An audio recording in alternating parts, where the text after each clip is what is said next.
जैसे एक बच्चे की दृष्टि सीमित है, बड़े की दृष्टि थोड़ी असीम है, उसी प्रकार से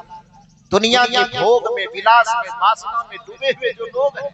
अज्ञान की निद्रा में जो सोए हुए लोग हैं, मोह की निद्रा में जो सोए हुए लोग हैं, उसकी दृष्टि बहुत सीमित है। लेकिन जो बुद्ध है, जो महावीर है, जो कबीर है, जो नानक है, जो रैदास है, जो संतत्व की परम ऊंचाई पर पहुंच गए हैं, उनकी दृष्टि इतनी ज्यादा असीम है कि आप खाते पीते और सोते मौज मनाते हैं, लेकिन आपकी उस मौज मनाने वाली जिंदगी को जब संत देखते हैं तो उसका छाती फटता है और रोने पर वो विवश हो जाता है।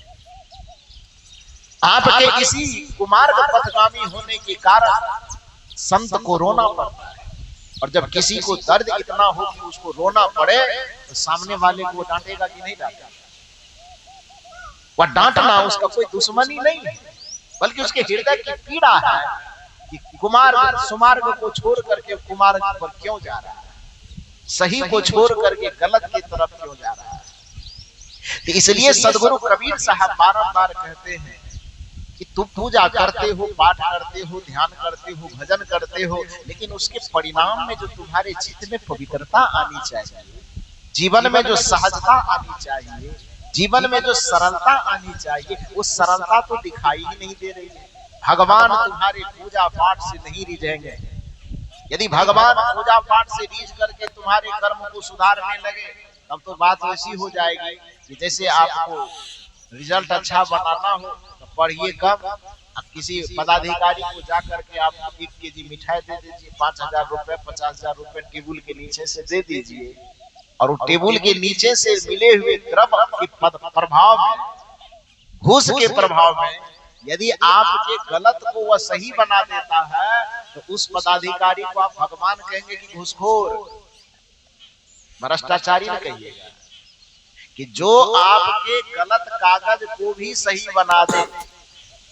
जो आपके गलत काम को भी सही बना दे,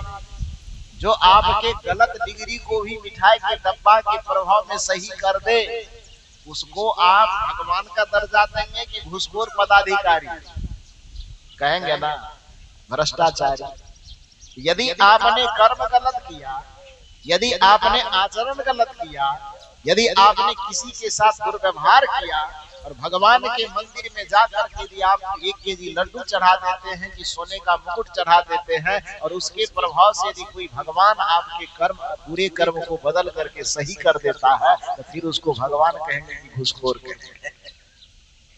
क्या कहेंगे? ईमानदार किसे कहेंगे? ईमानदार उसी को कहेंगे जो सही का मूल्यांकन सही करे और गलत का मूल्यांकन गलत, जो हमारे पाप को भी पुण्य में बदल दे।